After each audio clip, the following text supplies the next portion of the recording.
Fala pessoal, sejam todos muito bem-vindos de volta ao canal To Grow. Eu me chamo Caio, sou o criador do canal e no vídeo de hoje nós vamos falar sobre 3 métricas que você precisa conhecer se deseja se desenvolver na sua carreira como funcionário, como autônomo ou como empreendedor.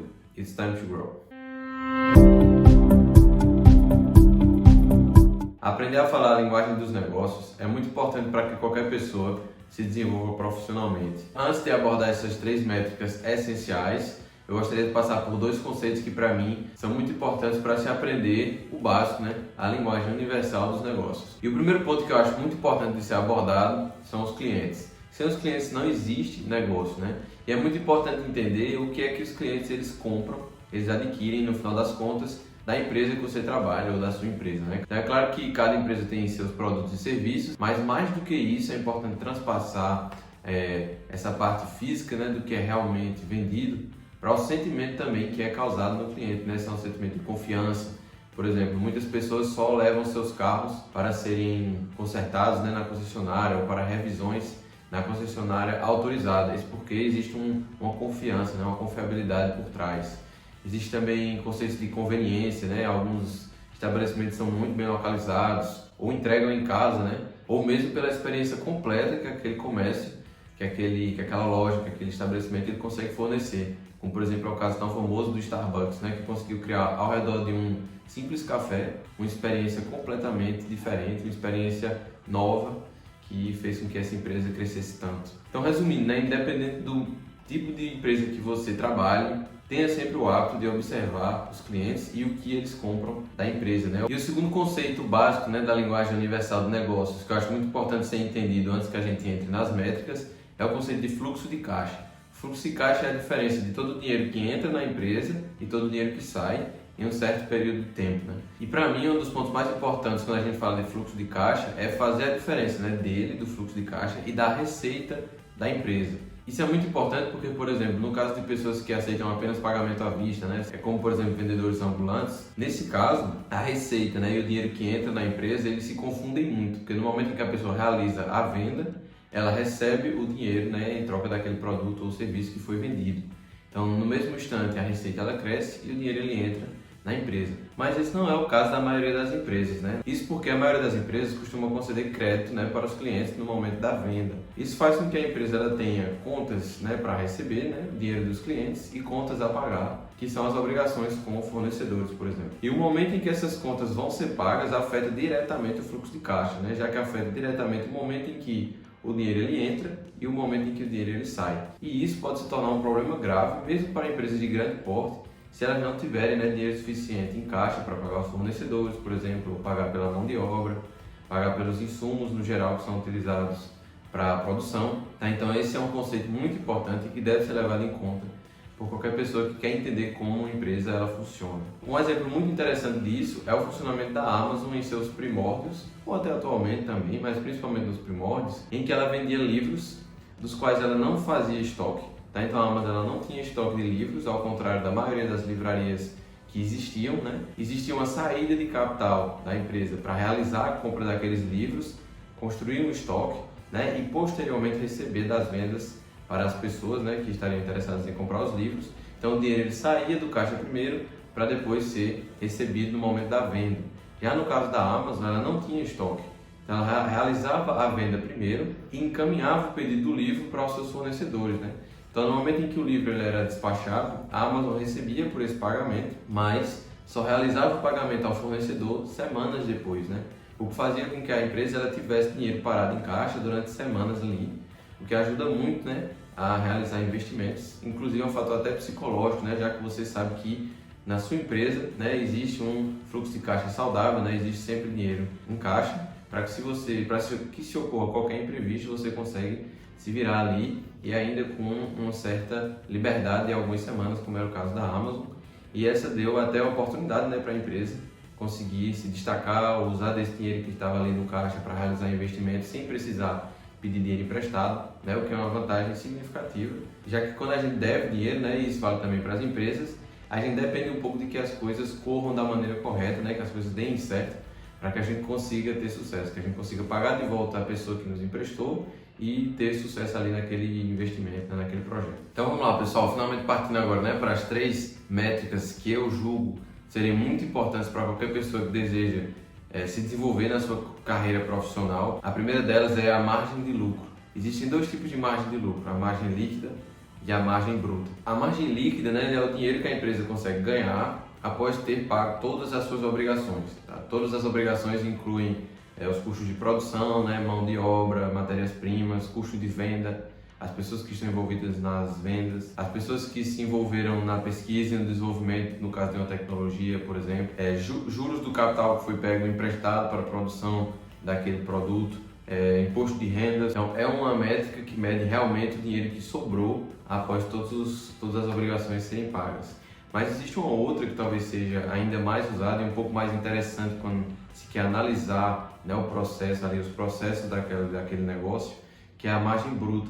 A margem bruta, ela leva em conta, né, apenas os gastos de produção. Então, normalmente, né, matéria-prima e a mão de obra. Então, normalmente, para se realizar o cálculo, né, dessa métrica, se faz a receita menos os custos de produção dividido pela própria receita, né, para se ter um cálculo em porcentagem.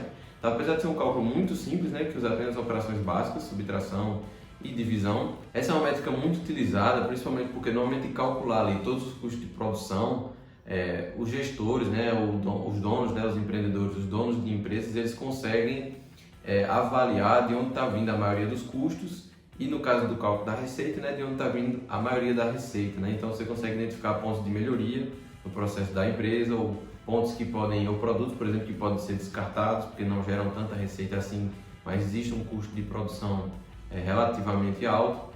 Então, a partir daí existem muitos pontos que podem ser observados.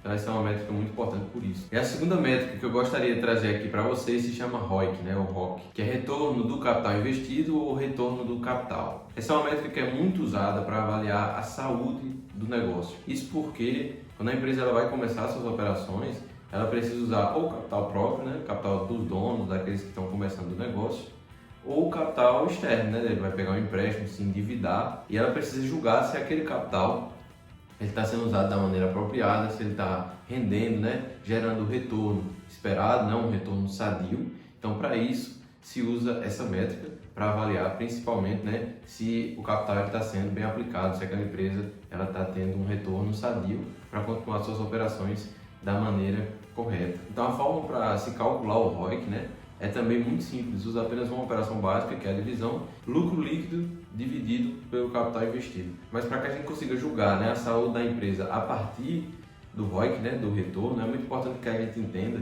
que o ROIC ele não está só atrelado com as margens, né, da empresa, que foi a primeira métrica que a gente comentou, né, a margem de lucro, mas também com um conceito muito interessante chamado de velocidade, ou também de giro de estoque. Então, para explicar o conceito de velocidade, eu vou dar um exemplo aqui interessante para vocês. Imagine que você deseja gerar um pouco de renda extra, né?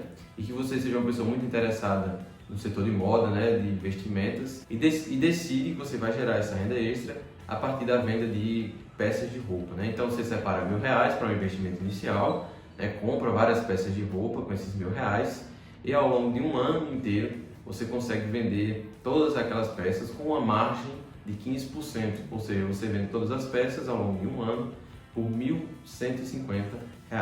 Então, durante esse ano, né, você teve uma margem de lucro de 15% e um lucro, né, final de R$150. É claro, aí você ainda vai pagar o imposto e tudo mais, mas vamos considerar, né, que os R$150 agora sejam seus. Então, o seu retorno sobre o capital também foi de 15%, porque agora você tem R$150 a mais do que você tinha no começo do ano. Mas imaginemos agora que no segundo ano você pegou os mesmos R$1.000, tá? E comprou mais peças de roupas para serem vendidas naquele ano. Só que agora, ao invés de vender em um ano completo todas as peças de roupa, você conseguiu vender todas em 3 meses. Tá? E nos próximos 3 meses você comprou mais R$1.000 em peças de roupa e fez isso até o final do ano. E a cada 3 meses você conseguiu vender todas as peças. Então agora, na verdade, você conseguiu realizar as vendas 4 vezes mais rápido, né? Então é uma velocidade 4 vezes maior. Então, na verdade, você lucrou R$150 uma vez, na primeira vez em que você fez aquela venda nos primeiros 3 meses, depois mais 150, mais 150 e 150. Então, na verdade, você conseguiu lucrar R$600 ao longo daquele ano. Então, com uma margem de lucro de 15%, né, nas peças que você vendia, você conseguiu lucrar R$600, tá? Então 4 vezes mais do que o que você lucrou no primeiro ano. Então isso quer dizer, na verdade, que o retorno sobre o capital que você investiu foi 4 vezes maior, dessa vez em 60%. Então essa é a grande diferença que a velocidade pode trazer para um negócio, né? Principalmente para aqueles negócios de margem baixa, como por exemplo produtos que são vendidos no varejo ou nos supermercados. Normalmente esse tipo de negócio eles têm margem muito baixa, mas a velocidade é alta. Então outra forma de calcular o retorno é também fazendo a multiplicação, tá, da margem vezes a velocidade, né, ou o giro de estoque. Então essa é uma métrica muito importante porque a maioria dos negócios eles tomam crédito, né, eles tomam dinheiro emprestado no mercado e é muito importante que o retorno sobre o capital que foi tomado emprestado, né, que foi investido naquele negócio, ele seja superior ao preço do capital, né, aos juros que vão ser pagos, tá? Então é por isso que essa métrica também ela é muito usada, ela é muito avaliada. E a terceira métrica que eu julgo muito importante que as pessoas conheçam é a métrica PL. Essa é a métrica que relaciona o ganho de dinheiro com a geração de riqueza, tá? O P da métrica significa preço, né, e o L lucro, tá? Então essa é uma outra métrica que é muito simples de ser calculada, que é apenas dividir o preço da ação, né? No caso de uma empresa listada em bolsa, o preço da ação dividido pelo lucro por ação. Tá? Essa é uma métrica muito utilizada pelos investidores, isso porque ela demonstra, né? Ela significa o quanto os investidores eles estão dispostos a pagar pelos lucros daquela empresa nos próximos anos. E esse múltiplo representa também, né, a expectativa, né, da capacidade daquela empresa de gerar lucros no momento atual e no momento futuro. Então, no momento, né, em que os investidores, nas suas interações, eles julgam que é justo pagar, né, até, por exemplo, 10 vezes o lucro daquela empresa no seu preço, né, então o PL ele é 10, isso quer dizer que a empresa, né, o preço daquela empresa ela vale 10 vezes o seu lucro, né, ao longo do ano. Então, resumindo as três métricas, né, a gente falou sobre margem de lucro, ROIC, retorno sobre capital investido, e PL, né, o P sobre L. Deixa aqui nos comentários se você já conhecia algum desses múltiplos, se você também julga que eles são importantes para qualquer pessoa, né, inserida no mercado de trabalho, e também se eu deixei passar algum múltiplo que você julga importante, não deixa de mencionar aqui, né, trazer para a comunidade para que a gente possa discuti-lo. Então só uma indicação, né, pessoal, que eu queria deixar para vocês. Se você está entrando nesse mundo, está começando a aprender sobre esses assuntos que eu comentei aqui, um livro de linguagem muito simples e que eu gostei muito de ter lido há quase um ano atrás, né, foi o livro Que o CEO Quer Que Você Saiba, que é esse livro aqui. Ele é um livro de linguagem muito simples e que me ensinou muito sobre negócios no geral e o quão importante é que as pessoas entendam sobre negócios para se desenvolver profissionalmente. Tá? Então espero que vocês tenham gostado desse vídeo. Se for o caso, não deixe de curtir e se inscreve no canal para que você não perca nenhum dos próximos vídeos. Um abraço pessoal e até a semana que vem.